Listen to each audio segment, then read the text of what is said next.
Meus irmãos, você está olhando para uma serva sua que espera em Cristo, muito embora eu não esteja vendo o seu rosto.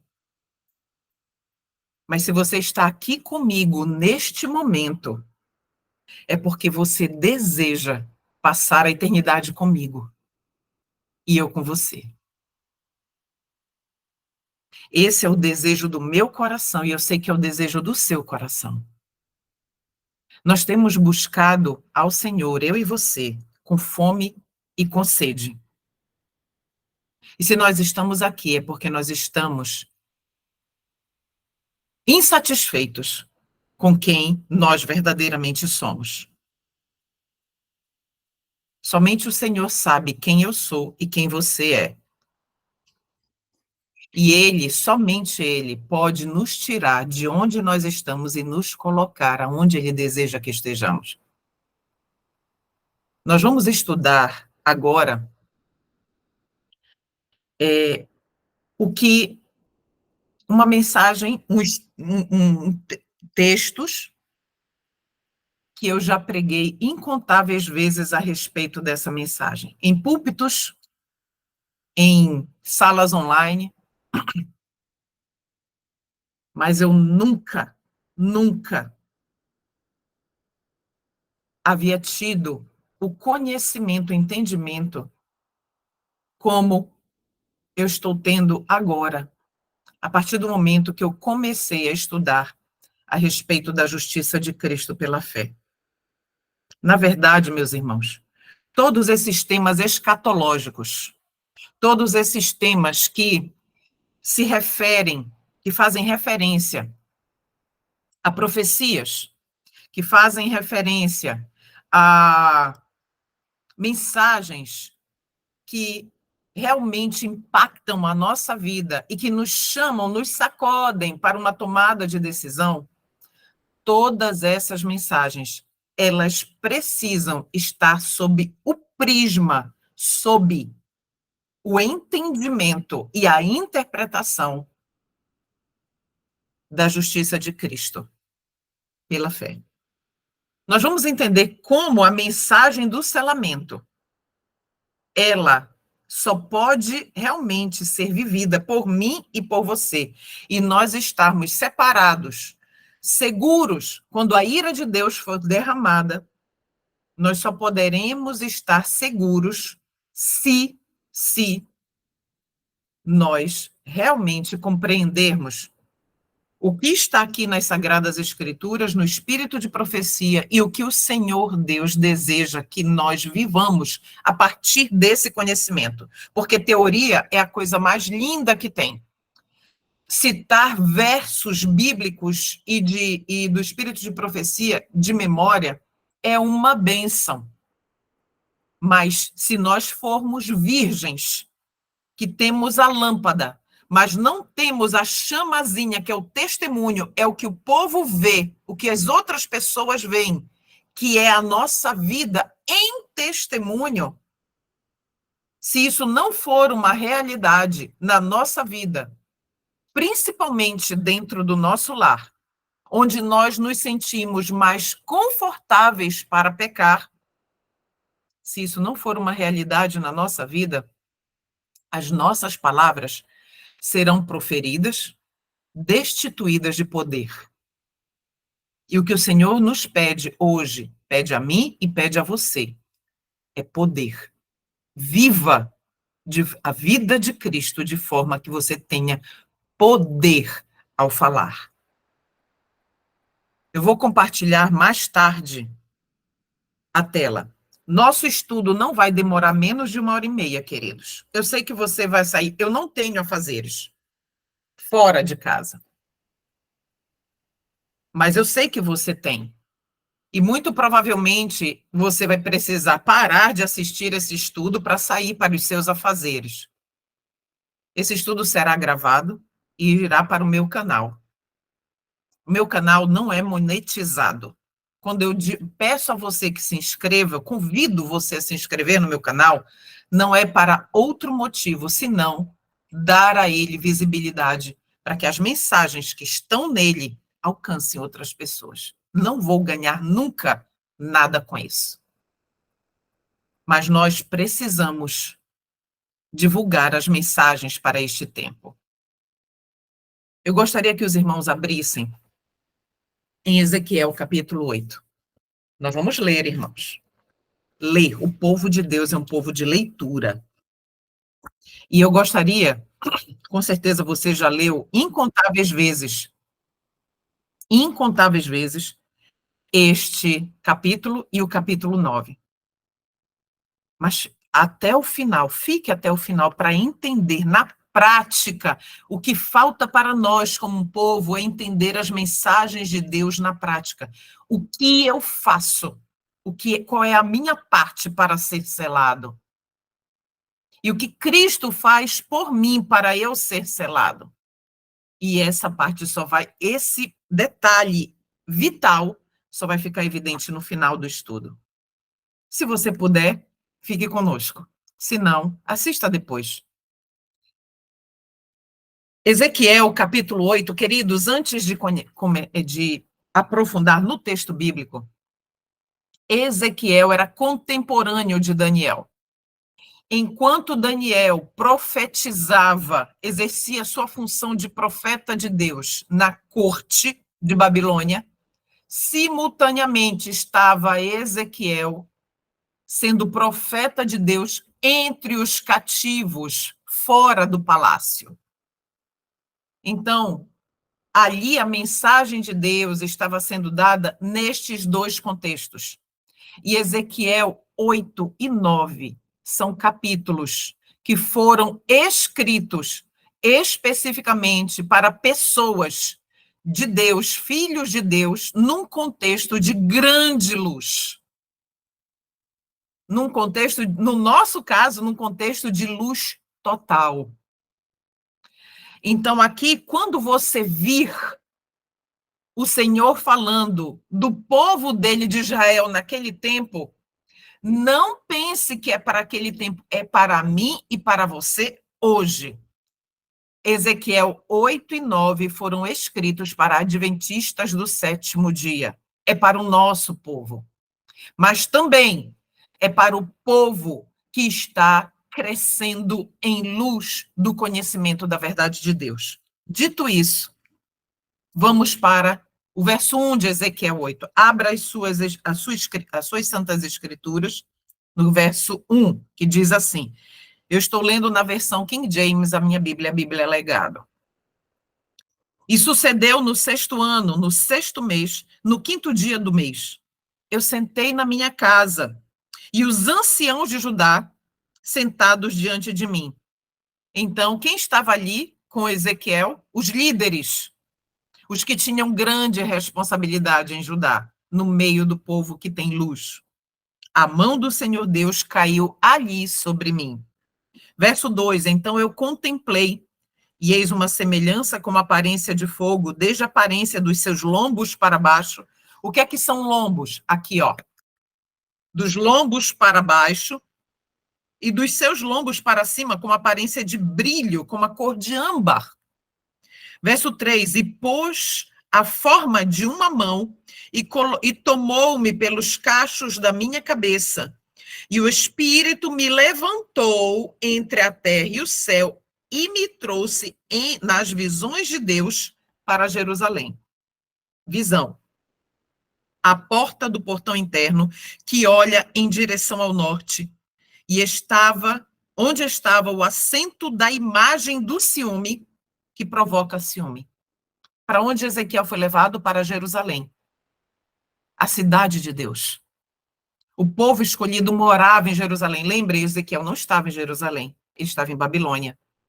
E Deus o levou até Jerusalém em visão. Então, quando ele levou em visão em Jerusalém, a cidade de Deus, o povo escolhido morava em Jerusalém. E ali o Senhor vai mostrar 4 abominações terríveis para Deus, em primeiro lugar, ofensivas ao Senhor, em primeiro lugar. E eis que a glória, verso 4, do Deus de Israel estava ali, de acordo com a visão que eu vi na planície. Agora começa a primeira abominação, no verso 5. Então Deus me disse: Filho do homem, levanta os teus olhos agora em direção ao norte. Assim eu levantei os meus olhos para o caminho em direção ao norte. E eis que ao norte, no portão do altar, atenção, no portão do altar, o altar ficava onde? No santuário, correto? No pátio. Estava esta imagem de ciúme na entrada. Verso 6. E disse, além disso, para mim: Filho do homem, vês tu o que eles fazem? As grandes abominações que a casa de Israel comete aqui, para que me afaste do meu santuário. As abominações de uma liderança corrupta. E, queridos, vou deixar muito claro, estamos aqui no meio de pessoas maduras espiritualmente. Então, por gentileza, não desvirtuem as minhas palavras. Quando eu falo uma liderança, eu vou deixar bem claro agora. Eu sou liderança. Deus vai me cobrar as palavras que eu estou proferindo agora, gravadas em vídeo aqui para vocês.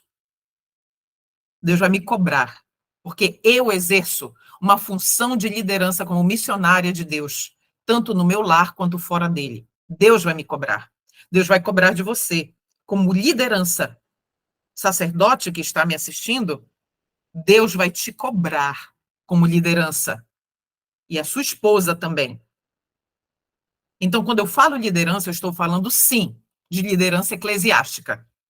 Mas também eu estou falando de liderança de ministérios de sustento próprio, estou falando de liderança sacerdotal nos lares, entende? Então, quando eu falar aqui liderança, são todos os líderes envolvidos, ocupem eles cargos eclesiásticos ou não. Tudo bem? Então, vamos avançar. As grandes abominações que a casa de Israel comete aqui para que me afaste do meu santuário. Então, abominações cometidas no santuário de Deus, seja um templo oficial ou um templo do lar, ou um templo de ministério de sustento próprio, essas abominações, o que é que elas fazem, queridos? Afastam o Senhor Deus. O texto continua, mas vira-te ainda novamente, e tu verás maiores abominações. Verso 7. E trouxe-me à porta do átrio. E quando eu olhei, eis um buraco na parede. Aqui vem a segunda abominação. Então disse-me, filho do homem, cava agora na parede. E quando eu tinha cavado na parede, eis uma porta. E disse-me, entra e contempla as perversas abominações que eles fazem aqui. Assim eu entrei e vi, e eis toda forma de coisas rastejantes e animais abomináveis, e todos os ídolos da casa de Israel, ídolos da casa de Israel, da casa do povo de Deus, retratados na parede ao redor. Vou parar bem aqui. O que nós temos contemplado no secreto, o que nós temos mantido em nossos lares, o templo de Deus, também que são templos, e nós descobrimos que os nossos lares são igrejas, templos físicos de adoração ao Senhor, principalmente na pandemia, quando nós fomos proibidos de frequentarmos templos oficiais das denominações religiosas.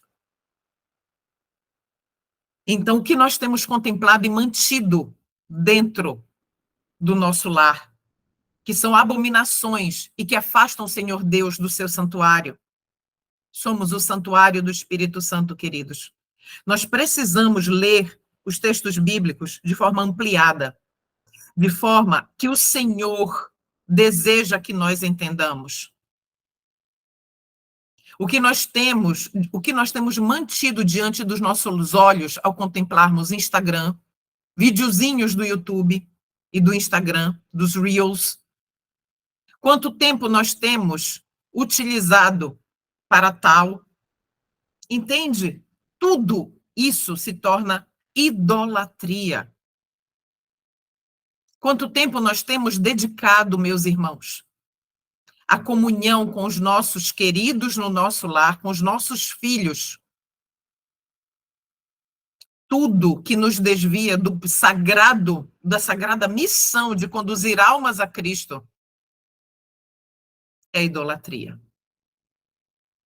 Verso 11.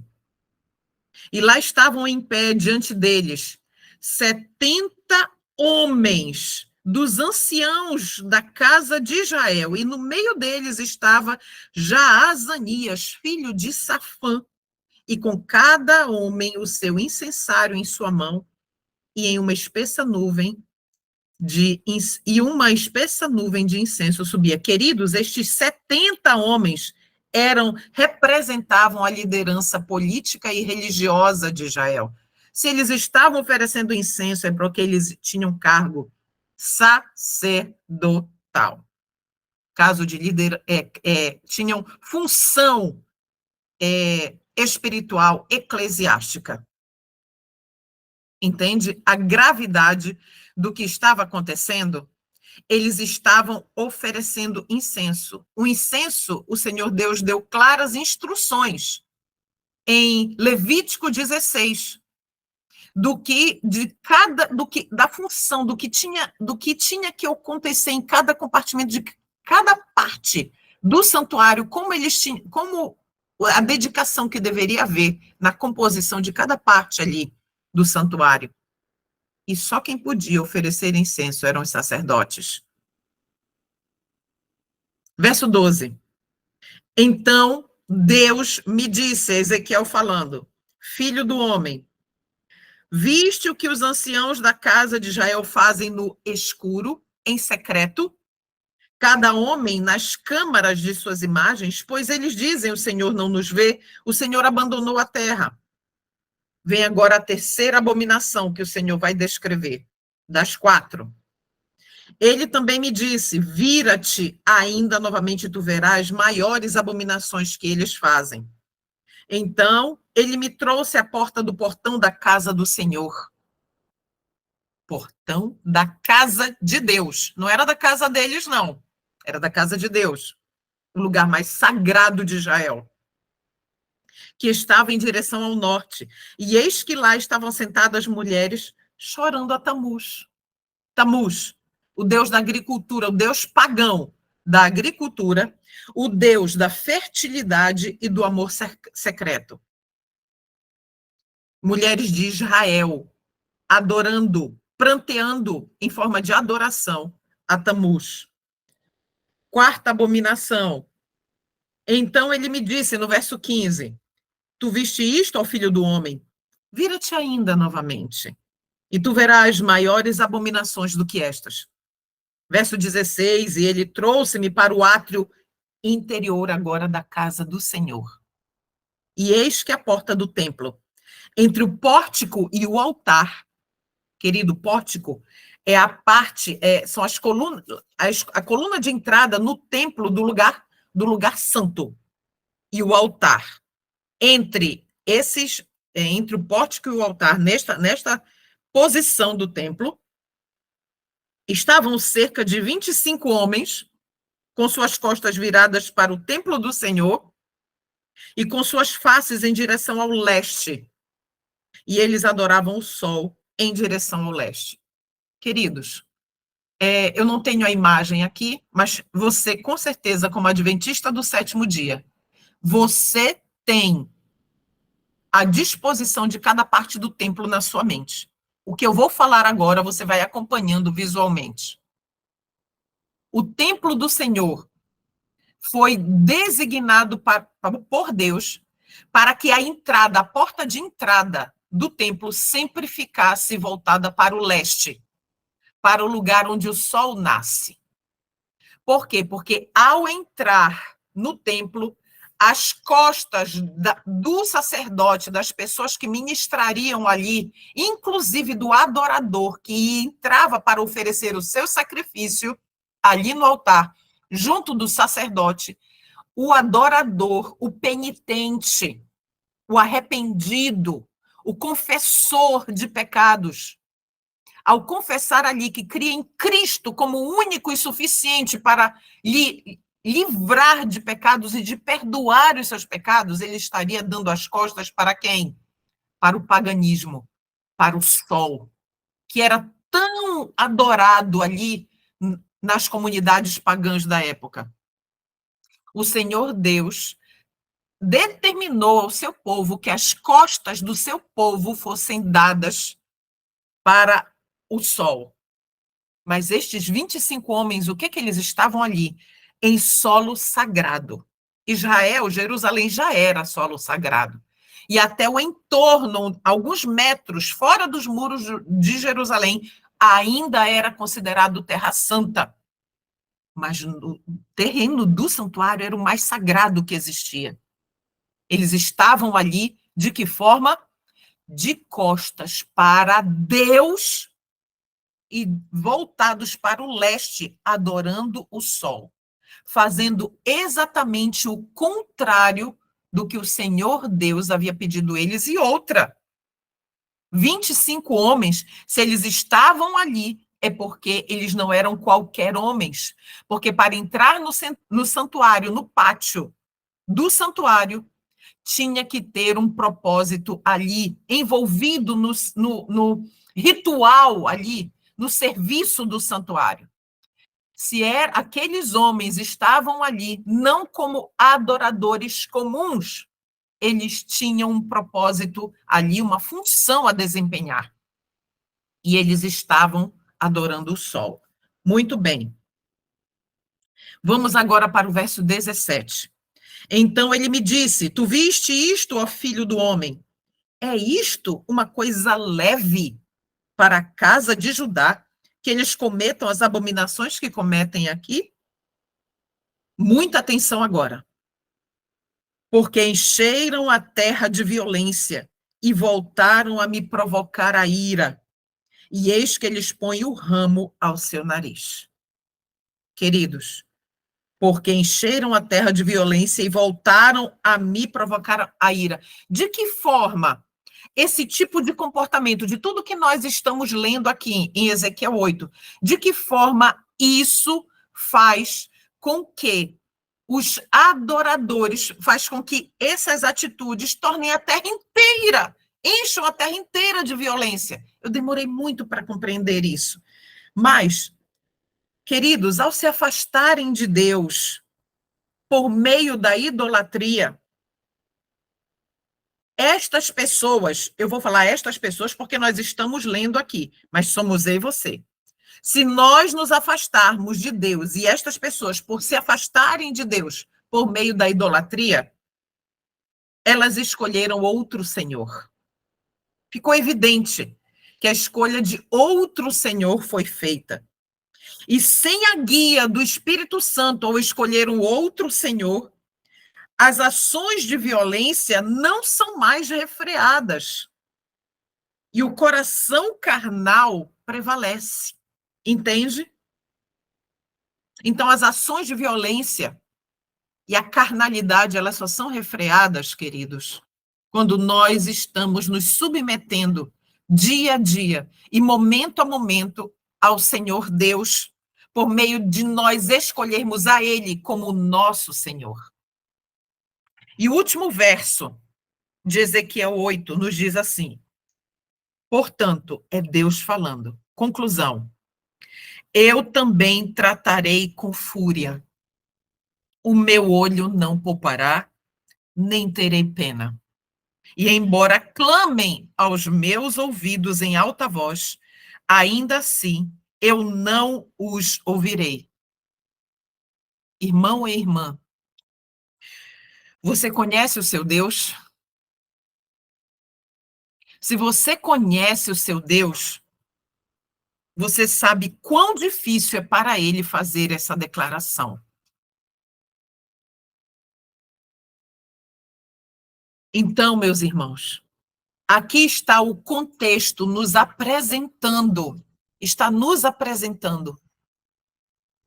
É Deus falando, nos apresentando tudo o que ocorre pela sua liderança. E eu já expliquei qual é essa liderança.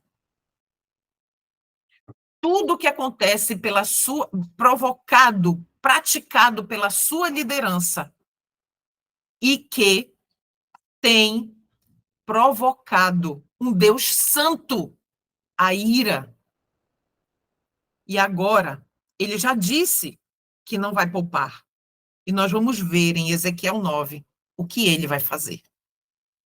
E aqui é a mensagem vital para a minha compreensão e a sua, de como nós vamos ser selados ou não para Deus. Agora vem o capítulo 9, verso 1. Ele gritou também aos meus ouvidos em alta voz, dizendo: queridos, o Senhor não falou para Ezequiel de forma tranquila, foi de forma forte, incisiva. E a palavra no original é gritou, gritou, dizendo: fazei com que os intendentes sobre a cidade se aproximem, cada homem com as suas armas destruidoras em sua mão. Intendentes são os homens, são as pessoas responsáveis pela matança. Então, vamos continuar. E eis que 6 homens vinham do caminho do portão mais alto, que fica em direção ao norte, e cada homem com uma arma de massacre em sua mão. E um homem entre eles, então eram 6, mas tinha um outro entre eles que estava vestido de linho, com um tinteiro de escritor, ou, em outras versões, de escrivão ao seu lado, em outras versões, à cintura. E eles entraram, todos eles, os 6 e o 7º. E eles entraram e se colocaram ao lado do altar de bronze. O altar de bronze, o altar de sacrifício. E a glória do Deus de Israel se elevou acima do querubim, lembram? Do lugar santíssimo, sobre o qual estava até a soleira da casa, e ele clamou ao homem vestido de linho, que tinha o tinteiro de escritor ao seu lado. E o Senhor disse a este 7º, vestido de linho: vá pelo meio da cidade, pelo meio de Jerusalém, e põe uma marca sobre as testas dos homens que suspiram e choram, em outras versões, que suspiram e que gemem por causa de todas as abominações que nós lemos, que são feitas no meio de Jerusalém, no meio do povo que tem mais luz. Queridos, eu vou parar bem aqui. Que marca ou selo é este? Precisamos entender. O livro Eventos Finais, se você quiser anotar e nunca leu, o livro Eventos Finais, na página 19, e isto está no capítulo 15 do livro Eventos Finais. Eu vou ler, não vou projetar. Diz que não é algum selo ou marca que possa ser visto. Mas muita atenção agora. Deus nos diz que é mas a consolidação, na verdade, tanto intelectual como espiritualmente, consolidação da verdade, de modo que não possam ser abalados. Então, esta marca, na verdade, queridos, o selo de Deus está aqui, na consolidação da verdade, na consolidação da verdade. Intelectual, ou seja, de modo racional, e de modo espiritual. Isso vai ficar mais claro para nós adiante, quando nós entrarmos nos slides. Então, este anjo, este homem, com tinteiro de escrivão na cintura, ele tinha a mesma função semelhante do que o anjo destruidor, o anjo da morte, da 10ª praga no Egito. Ele tinha que passar por cima, por isso que Páscoa, Pessach, é passar por alto. Ele tinha que passar por cima e ver a marca. Este homem com o tinteiro, ele tem que ver essa consolidação, na verdade, aonde, queridos? Na nossa vida.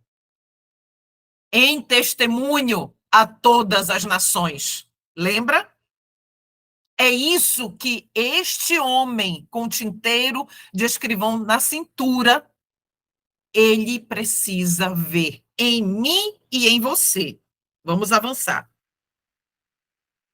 Verso 5. E aos outros 6, disse o Senhor Deus ao meu ouvir: ide após ele.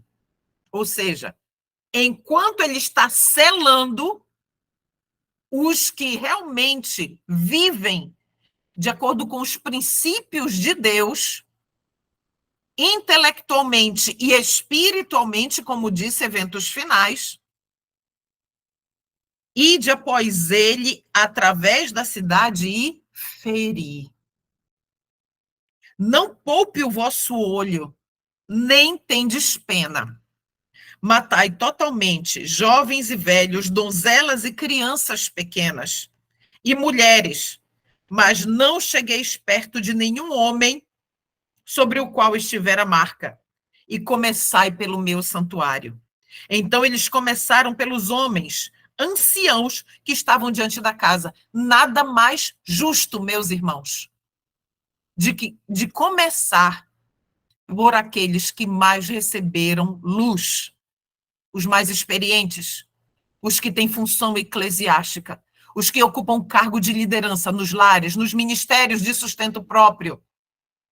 Nada mais justo. Queridos, o Senhor Deus não vai atrás daqueles que estão caminhando ainda e que não têm.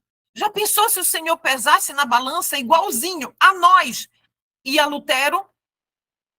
Lutero não tinha luz do sábado, por exemplo. Ele poderia ser cobrado disso? Não. O Senhor Deus pesou Lutero exatamente antes de sua morte, exatamente com o conhecimento da verdade que ele tinha e do que ele viveu em testemunho, no secreto. A mesma coisa sou eu e você. O Senhor Deus está nos pesando, meus irmãos, segundo a luz que nós recebemos. E o Senhor começa por aqueles que têm mais conhecimento da verdade. Verso 7. E ele lhes disse aos 6, profanai a casa e enchei os átrios de mortos. Vai adiante. E eles foram e feriram na cidade. Verso 8. E sucedeu que quando eles os estavam matando, e eu fui deixado cair sobre minha face, Ezequiel falando, e clamei e disse: ah, Senhor, Senhor Deus, tu destruirás todo resíduo, em outras versões, restante, e o sinônimo aqui é remanescente. Vamos substituir por remanescente? Ah, Senhor Deus, tu destruirás todo o remanescente de Israel no derramar da tua fúria sobre Jerusalém? Fúria ou ira? Queridos, aqui é um cenário de pragas, de derramamento de pragas. Ezequiel, ao ver essa visão, ao contemplar essa visão do que Deus faria com aqueles, a matança foi tão grande, a perda de vidas para Satanás foi tão grande, de pessoas, e nós estamos falando, queridos, estamos falando de adventistas do sétimo dia. É para mim e para você, para o povo que professa aguardar a Cristo, guardando o sábado.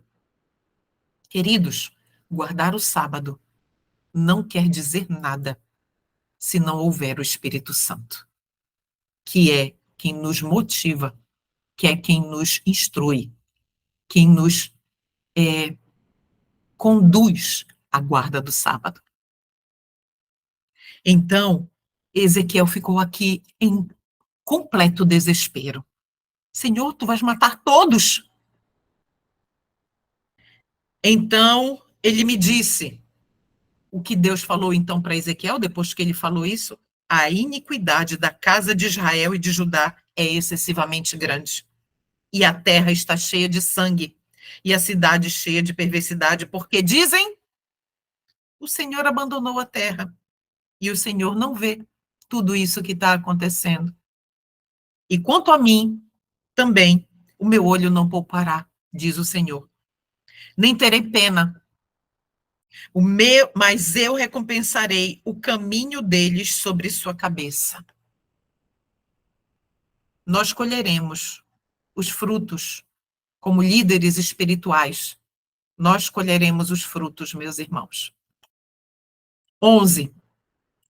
E eis que o homem vestido de linho, que tinha o tinteiro ao seu lado, reportou ao assunto dizendo: eu tenho feito como me ordenaste. Semelhante ao anjo destruidor, que viu a marca nos umbrais das portas dos israelitas, a marca de sangue, o sangue de Cristo é simbolizado ali. Nós estamos marcando, meus irmãos, os umbrais das nossas portas espirituais com o sangue do Salvador. Meus irmãos, nós vamos passar agora ao que a serva do Senhor, a ler o que a serva do Senhor nos deixou revelado por meio de textos inspirados. Eu tenho convicção de que você já viu isso, já leu e já estudou a esse respeito. O que eu peço a vocês é que os irmãos estejam muito atentos agora, porque nós vamos ampliar tudo isso que nós lemos aqui nas Sagradas Escrituras. Saímos da luz maior, vamos agora para a luz menor. Mas é luz e tem peso eterno. E nós vamos entender como a mensagem do selamento do povo de Deus se relaciona intimamente com a justiça de Cristo. Os textos que vamos ler estão baseados no livro de Ezequiel 9, em Testemunhos Seletos, volume 2, no capítulo 10. Vamos iniciar nossa leitura, acompanhe aí. A ordem é: passa pelo meio da cidade, pelo meio de Jerusalém, e marca com um sinal as testas dos homens que suspiram e que gemem, por causa de todas as abominações que se cometem no meio dela. Nós lemos isso em Ezequiel 9, 4. Esses que suspiram e gemem haviam estado a pregar as palavras da vida. Eu estou aqui pregando as palavras da vida. Você, na sua casa, tem pregado as palavras da vida. Se você é um pregador da palavra de Deus nos púlpitos, você tem pregado as palavras da vida.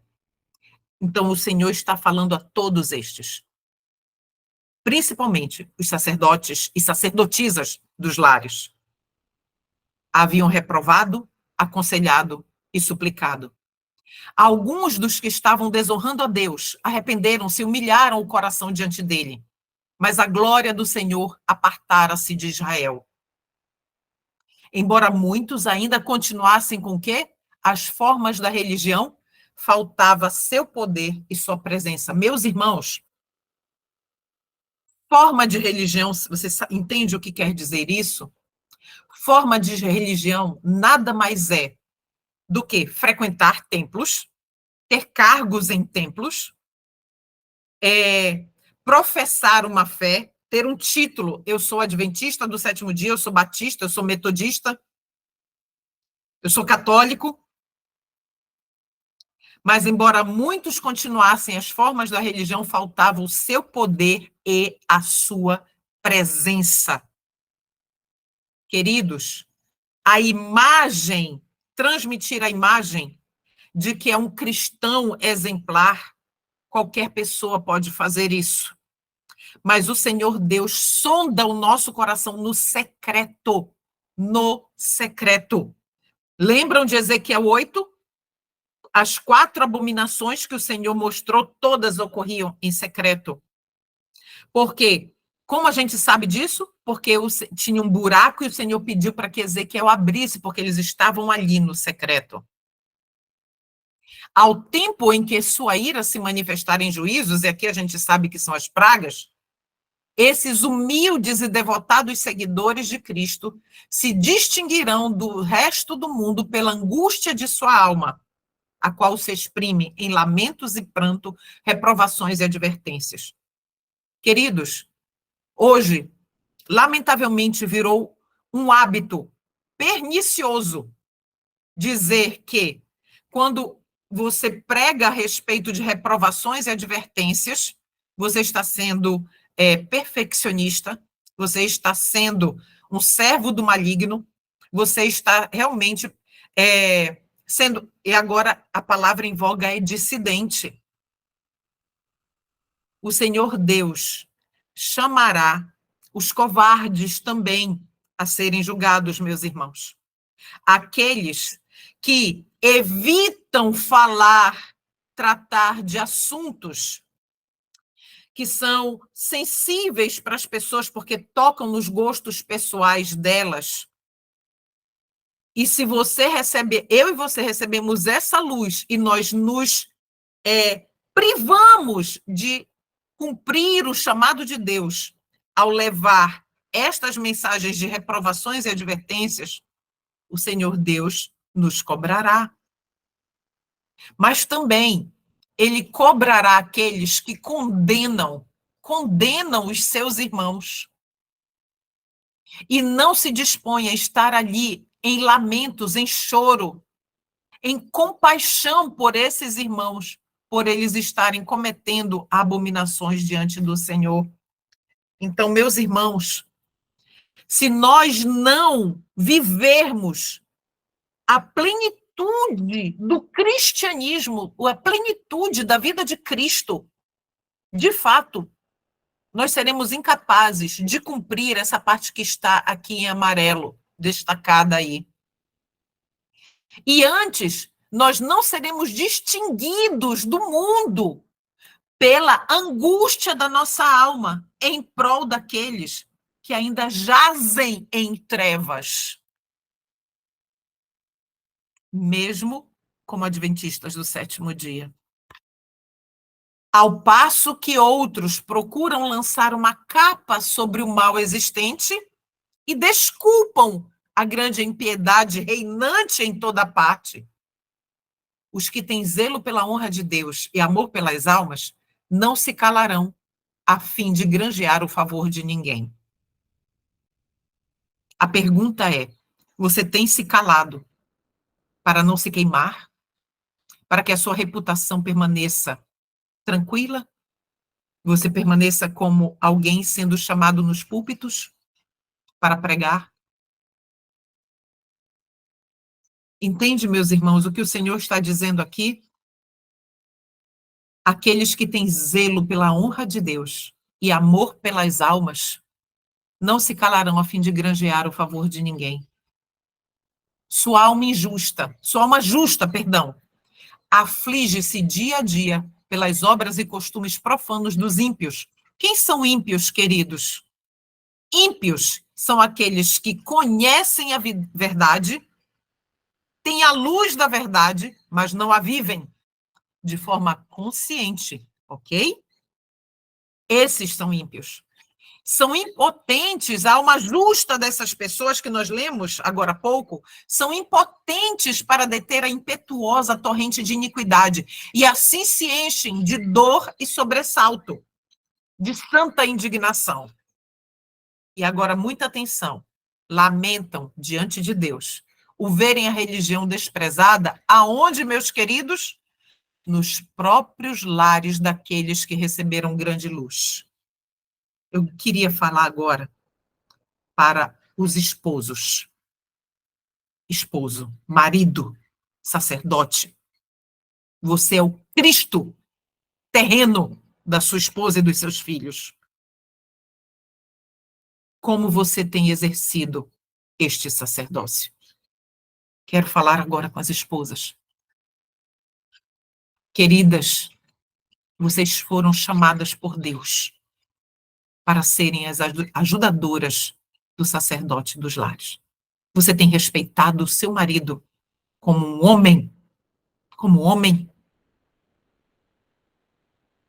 Você tem honrado o seu esposo diante dos seus filhos, não proferindo nenhuma palavra depreciatória do caráter ou da conduta do seu esposo, por mais que ele erre? Você tem honrado o seu esposo ao ser o túmulo das faltas do seu esposo, preservando a imagem dele, por mais que ele cometa erros e por mais que ele seja injusto às vezes. Você tem preservado e protegido a imagem do seu esposo para as pessoas fora do seu lar e na sua família?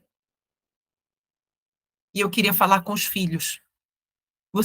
Você que é filho e filha, você tem olhado para as faltas cometidas do seu pai e da sua mãe. E você tem se disposto a ajudá-los na sua caminhada cristã e compreendido o peso terrível que pesa sobre os ombros deles, ao conduzir a família rumo ao céu? Vocês têm honrado o pai e a mãe de vocês, sendo filhos segundo o coração de Jesus? Queridos, os lares dos adventistas do sétimo dia têm desonrado grandemente ao Senhor. Os lares daqueles que receberam grande luz estão sendo a fonte de iniquidade da Igreja de Deus.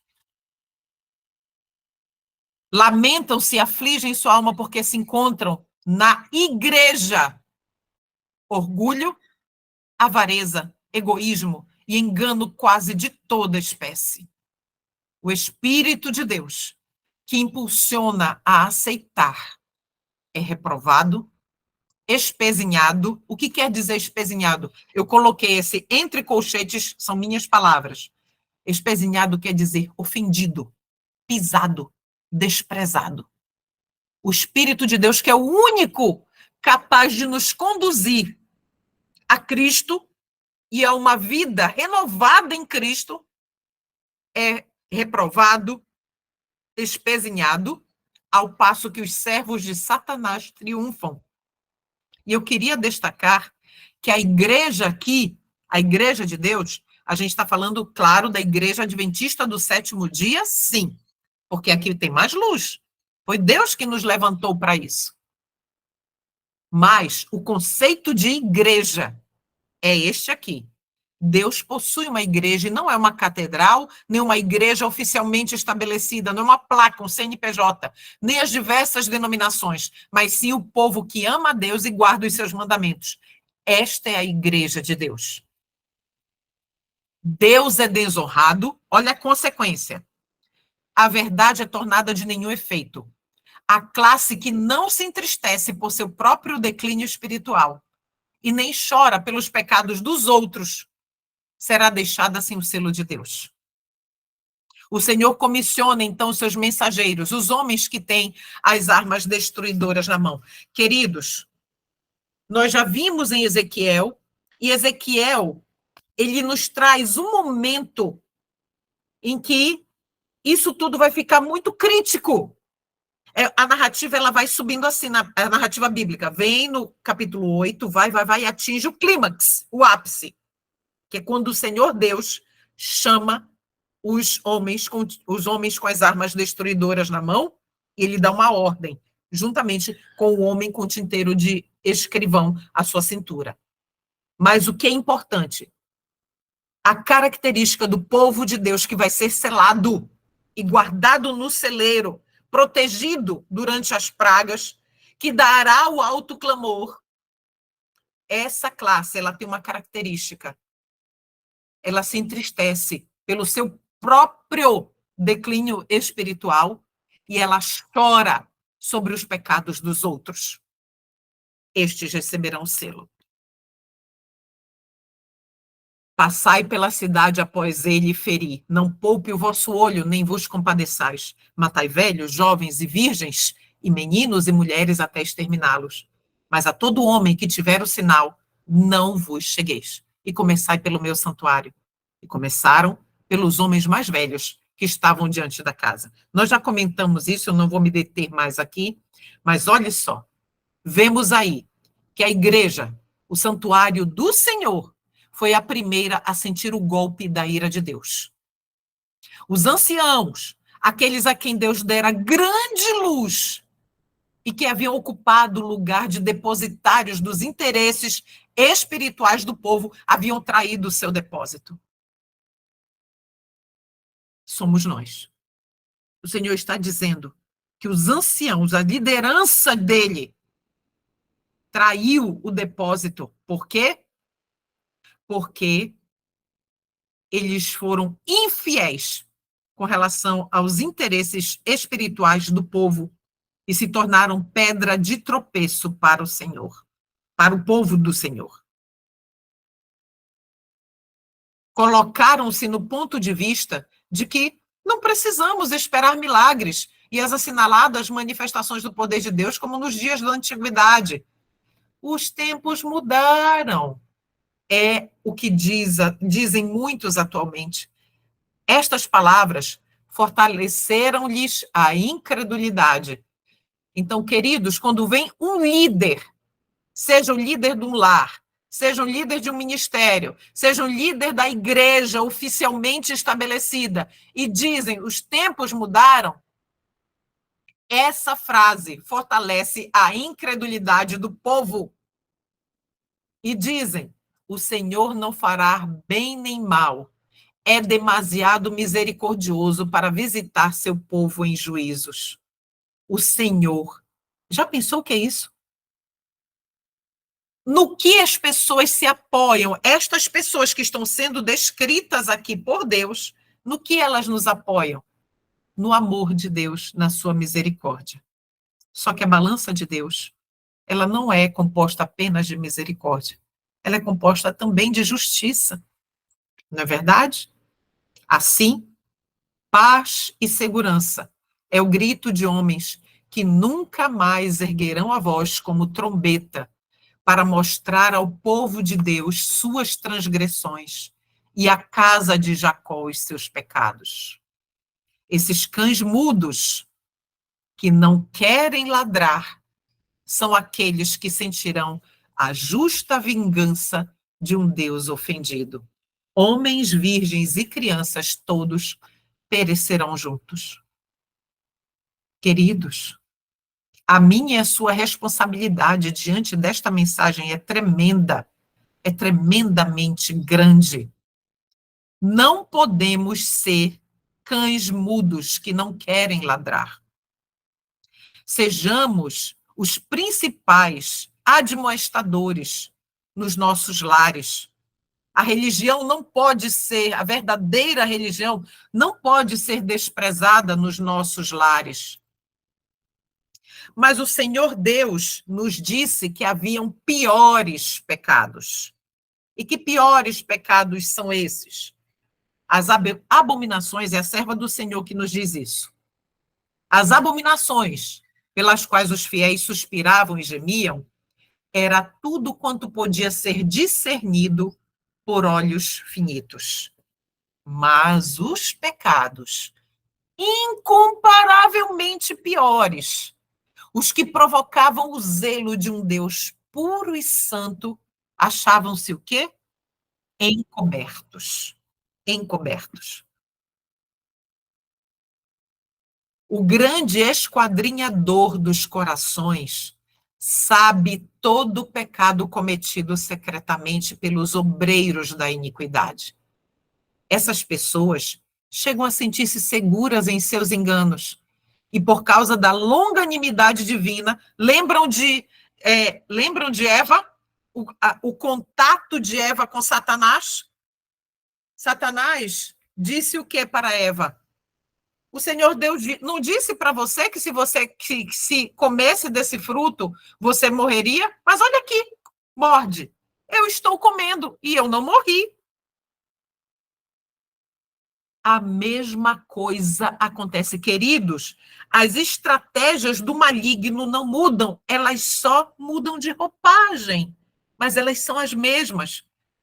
Por causa da longanimidade divina, dizem que o Senhor não vê, e depois procedem como se ele houvesse abandonado a terra.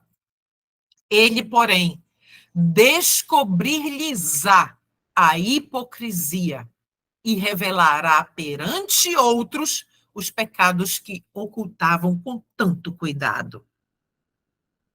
Esse momento vai chegar. nenhuma superioridade de classe, nenhuma dignidade ou nenhuma sabedoria humana, nenhuma posição em serviço sagrado guardará os homens de sacrificar o princípio quando abandonados a seu próprio enganoso coração. E aí eu faço uma pergunta também para a reflexão. Como anda a sua comunhão com Deus? Como anda a sua submissão à perfeita, boa, santa vontade de Cristo? O nosso coração é enganoso. Não podemos permitir que ele reine. Aqueles que têm sido considerados como dignos e justos demonstram-se considerados queridos por olhos finitos, por seres humanos. Ah, pregador tal. Ah, irmã Cleuma, uma mulher de Deus. Não diga isso. Nunca diga isso. Porque quem sabe se eu sou ou não uma mulher de Deus são as pessoas que vivem comigo no meu lar. Vocês não sabem. Nunca digam que um pastor é um homem de Deus. Não elogiem, tem textos da irmã White sobre isso. Não elogiem um pastor e nenhum pregador na frente dele. Nunca. Porque, meus irmãos, é o maior desserviço que você e eu podemos prestar a alguém, é elogiá-lo. Nós somos pó e não merecemos nada do Senhor. O que eu estou fazendo aqui nada mais é do que um dever. Um dever. E que se eu não fizer, Deus vai me cobrar. Da luz que Ele está me dando, Ele me chama para eu compartilhar. Por isso eu estou aqui com vocês. Aqueles que têm sido considerados como dignos e justos, diz aqui o texto, por homens finitos, demonstram-se cabeças de facção na apostasia.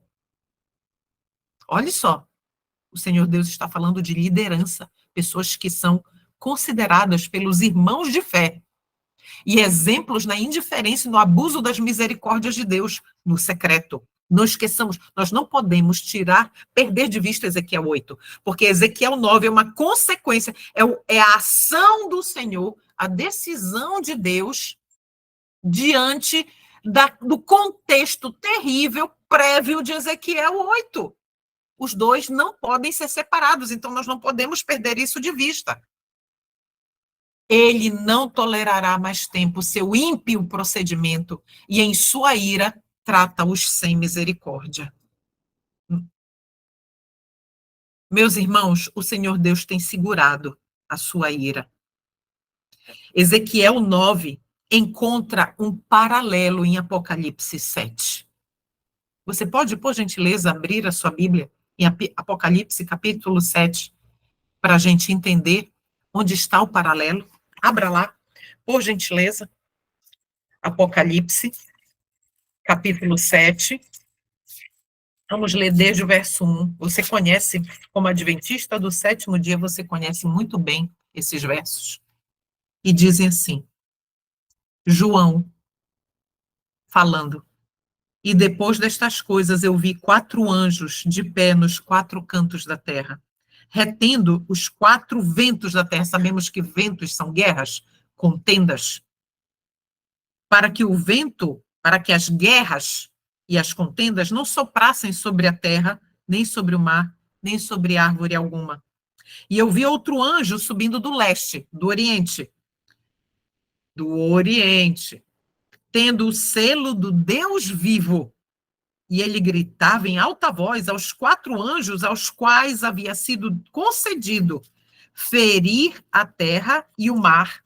Verso 3, dizendo, não ferais, muita atenção, nem o mar, não ferais a terra, nem o mar, nem as árvores, até que tenhamos selado, olha o anjo de escrivão à cintura, até que tenhamos selado os servos de nosso Deus em suas testas. Ezequiel, capítulo 9, verso 4.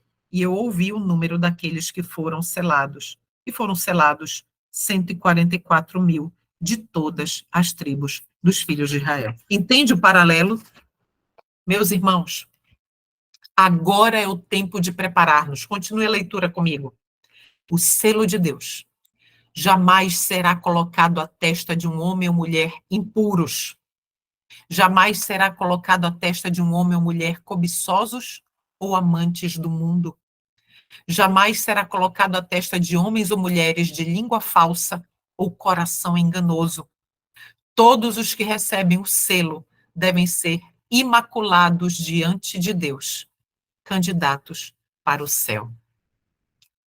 Meus irmãos, todos os anos que eu fiz esse estudo, e eu tenho pregado essa mensagem desde 2010, eu lembro a data que eu preguei esta mensagem pela primeira vez na minha vida. 8 de dezembro de 2010, não. 8 de dezembro de 2012. Foi a primeira vez que eu preguei esta mensagem.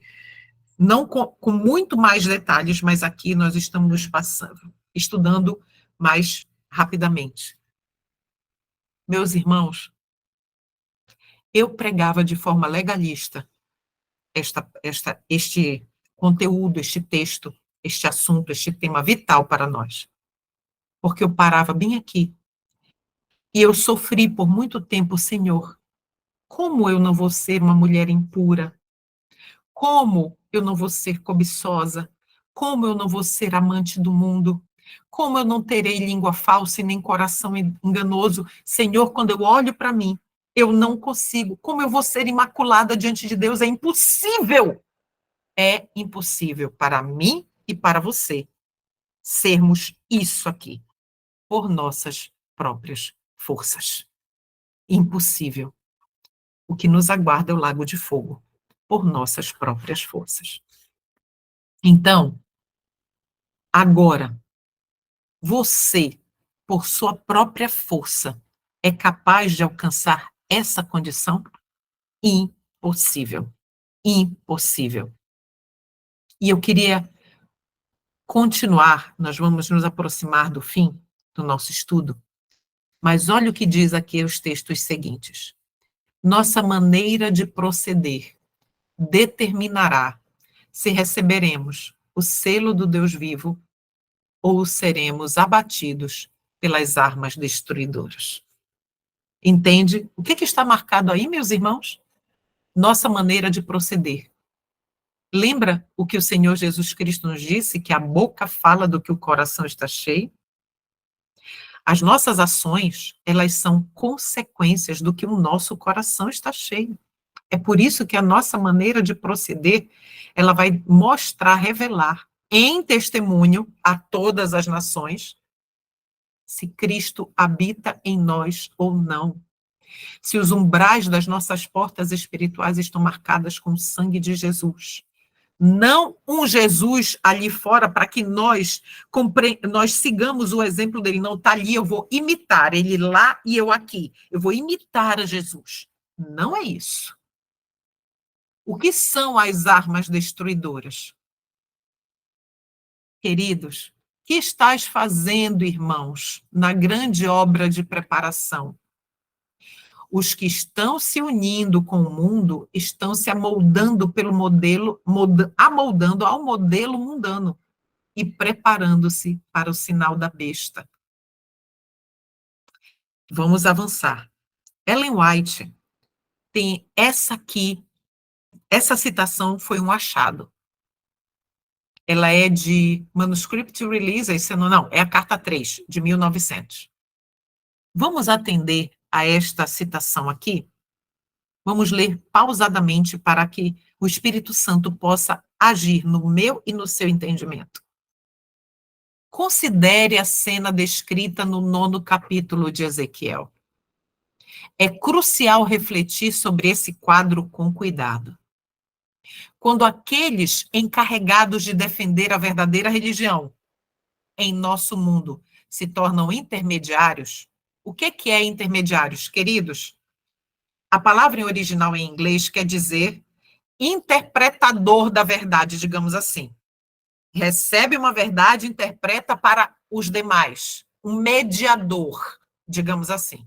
Se tornam intermediários, conduzindo as pessoas ao conhecimento da verdade, mas falham em demonstrar o poder transformador dessa verdade em seus próprios corações.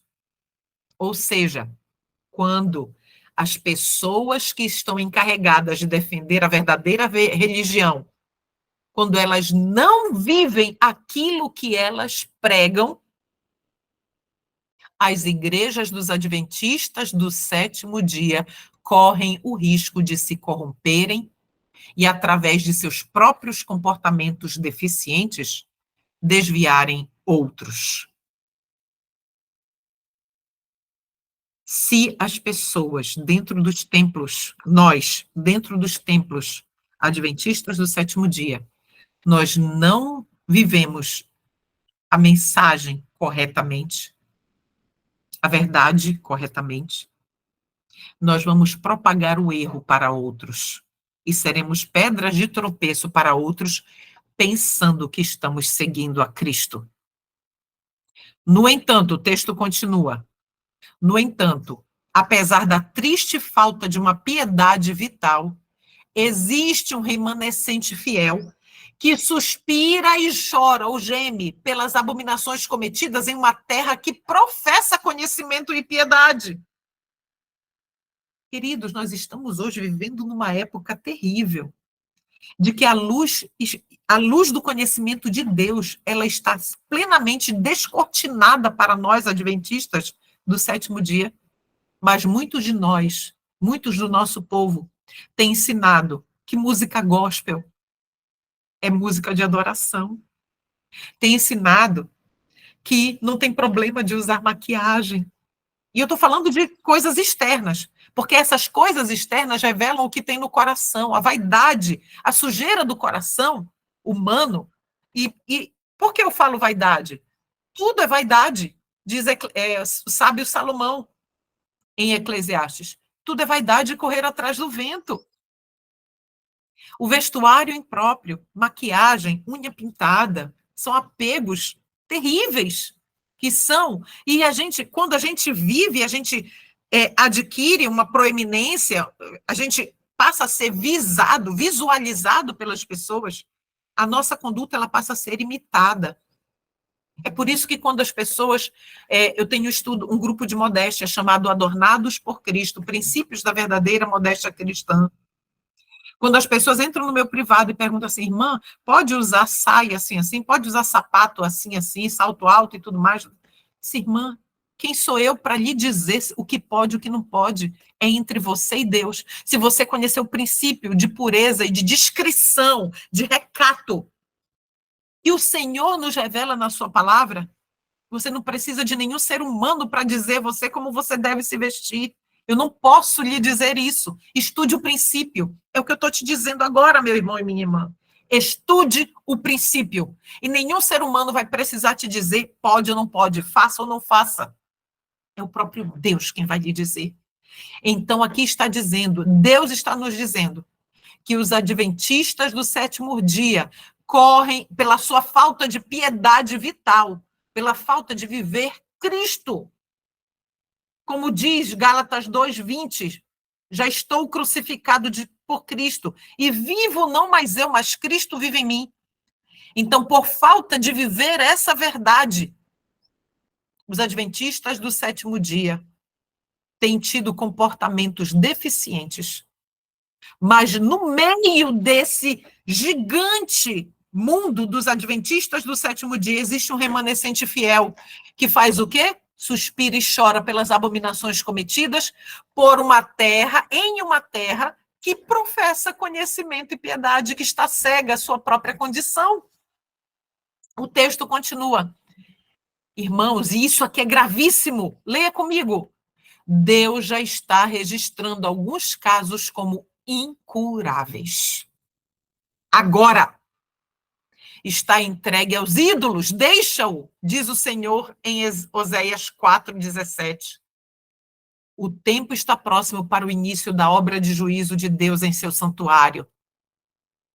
Deus mesmo está traçando agora a linha divisória. Ele, o Senhor, diz, pois também quanto a mim não poupará o meu olho, nem me compadecerei sobre a cabeça deles. De quem? dos adventistas do sétimo dia, que tem grande luz, farei recair o seu caminho. Com que cuidado esta obra deveria ser feita em cada alma que está se esforçando pela vida eterna, meus irmãos? E a pergunta que eu deixo agora. Os meus estudos, irmãos, paravam bem aqui. Os meus estudos do selamento legalistas. Agora você tem que se tornar imaculado. Você não pode, você tem que se tornar santo diante de Deus. Não pode pensar isso, não pode aquilo. Mas o Senhor Deus tem me revelado que não é. Agora, a parte prática de como ser selado. O Senhor Deus tem me ensinado isso. E aqui eu já deixo um convite a você. Acompanhe os nossos estudos de Romanos, bíblicos, são estudos de Bíblia, aos domingos, 15h. Estão lá no meu canal, já na playlist Romanos pela Fé. Estamos estudando o segredo de Deus a colocar tudo isso em prática e a não sermos abatidos pelas armas destruidoras, mas sim recebermos em nossas frontes o selo de Deus. Então vamos agora, eu peguei um pouco de tudo que nós temos estudado em Romanos e a gente vai ver agora. Estudos em Romanos, pelo pastor Wegener, na página 29, que foi levantado por Deus em 1888, assim como Alonso Jones, juntamente com Ellen White, o trio que Deus levantou para nos trazer a mais preciosa mensagem. Wegener escreveu o seguinte: há apenas uma coisa neste mundo de que o homem precisa. E o que é? Para ser selado? A justificação. E a justificação é um fato, não é uma teoria. É o evangelho. Está aqui, meus irmãos. A justificação. Aquilo que não conduz à justiça é inútil e não é digno de ser pregado. Por que eu estou pregando sobre o selamento aqui, estudando sobre o selamento com os meus irmãos? Porque é digno de ser pregado este tema juntamente com outros, com a justiça, o tema da justiça de Cristo pela fé. A justiça, o texto continua, só pode ser alcançada por meio da fé. Consequentemente, todas as coisas dignas de serem pregadas devem conduzir à justificação pela fé. Meus irmãos, esta série de estudos se chama Põe tua casa em ordem. E este é o primeiro estudo que nós estamos fazendo da série Põe tua casa em ordem. Estamos estudando o selamento. Faremos outros estudos e não vamos mais parar. Queridos, que o Senhor Jesus Cristo fortaleça você. Por quê? Porque no livro Fé em Obras nos diz o seguinte, que Deus requer que confessemos os nossos pecados e perante Ele humilhemos o coração. Devemos, porém, ao mesmo tempo que fazemos tudo isso, confessemos e nos humilhemos, ao mesmo tempo devemos ter confiança nele como um terno Pai, que não abandona aqueles que nele põem a confiança. Cristo, ele é o poder para nos fazer vitoriosos. Quando, então, o Senhor contemplar o anjo com tinteiro de escrivão à cintura, quando ele nos contemplar, verá não o vestido de folhas de figueira, que simboliza a nudez e a deformidade do pecado, mas ele verá as próprias vestes de Cristo, de justiça, que são a obediência perfeita à lei de Jeová. E nos estudos em Romanos, nós entendemos claramente como essa obediência perfeita, ela acontece de forma prática. Prática, meus irmãos. A obra de Deus ainda não foi terminada, sabe por quê? Porque você e eu ainda nos relacionamos com o pecado. Lembram que Ezequiel fala, que o comentário de Ezequiel 9, da serva do Senhor, diz que pecados infinitamente piores. Que, olhe, aqueles pecados que eram cometidos eram pecados que podiam ser discernidos por olhos finitos, por mim e por você claramente. mas ela ressalta que pecados infinitamente piores estavam sendo cometidos e estavam recebendo uma capa de disfarce sobre eles. Eu trouxe alguns aqui para vocês. Impaciência com o filho, com o esposo e com a esposa, com o pai e com a mãe, com o irmão e com a irmã. Orgulho, inveja, maus pensamentos, raiva, julgar os outros, crítica, hipocrisia, cobiça, fofoca. Você sabe uma fofoca de crente? Com uma roupagem, uma capa por cima? Irmã Cleuma, eu gostaria de pedir oração por fulana de tal. Ela tem adulterado, ou então ela tem agido, ela tem, ela tem falado muito mal das pessoas, e ela precisa de conversão. Isso é fofoca, meus irmãos. Isso é fofoca de crente. Com uma roupagem de que a pessoa está se importando com a outra. Não faça isso. Que eu e você não façamos isso. Estamos sendo servos de Belial. E é uma oração abominável essa que está sendo feita ao Senhor. Então, meus irmãos, o que acontece comigo e com você? Nós temos muita religiosidade, mas não somos seguidores de Cristo. E pelo fato de termos muita religiosidade e de não sermos seguidores de Cristo, nós temos pouco poder. Pouco poder. O selamento, ele envolve uma guerra da natureza carnal com a natureza espiritual. E qual é o maior problema dessa guerra? Acompanhe aí. A natureza carnal, o maior problema dessa guerra é que a natureza carnal ela tem capacidade de parecer espiritual. É por isso que o Senhor diz em Ezequiel 9, matai velhos, virgens, crianças, mulheres, todos. É por isso que o Senhor Deus diz isso, porque a natureza carnal tem imperado em todos. Esta citação de Parábolas de Jesus, página 69, é muito conhecida no povo que professa a verdade presente. Queridos, a verdade presente ela se torna legalista sem a justiça de Cristo, pela fé.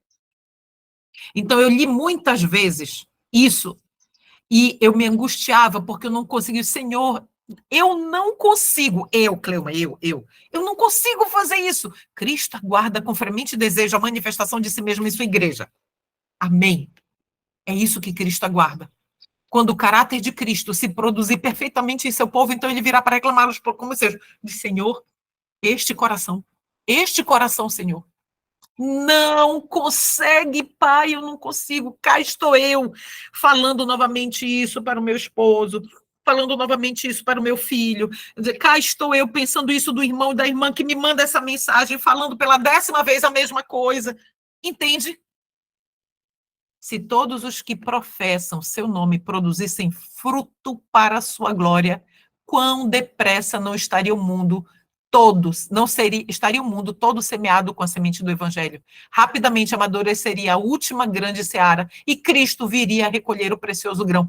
Queridos, Cristo não virá recolher o precioso grão, porque eu e você, por nós mesmos, somos incapazes de reproduzir o caráter de Cristo.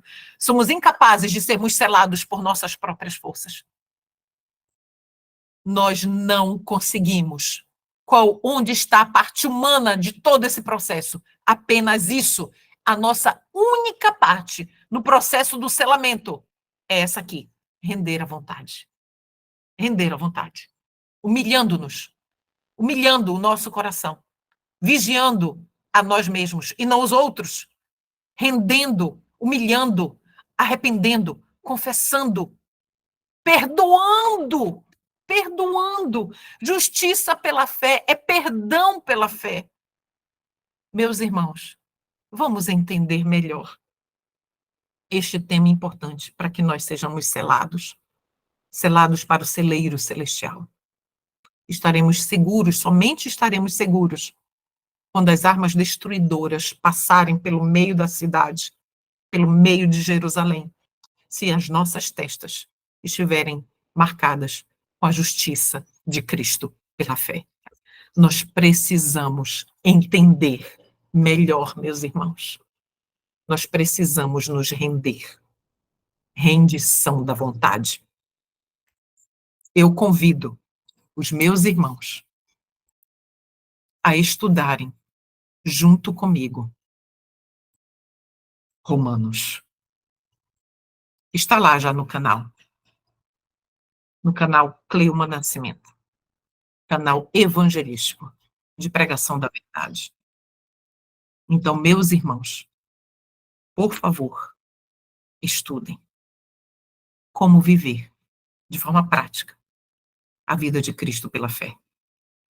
É só assim que eu e você seremos selados. Não há outra forma. Nós vamos orar agora. Depois da oração, nós vamos...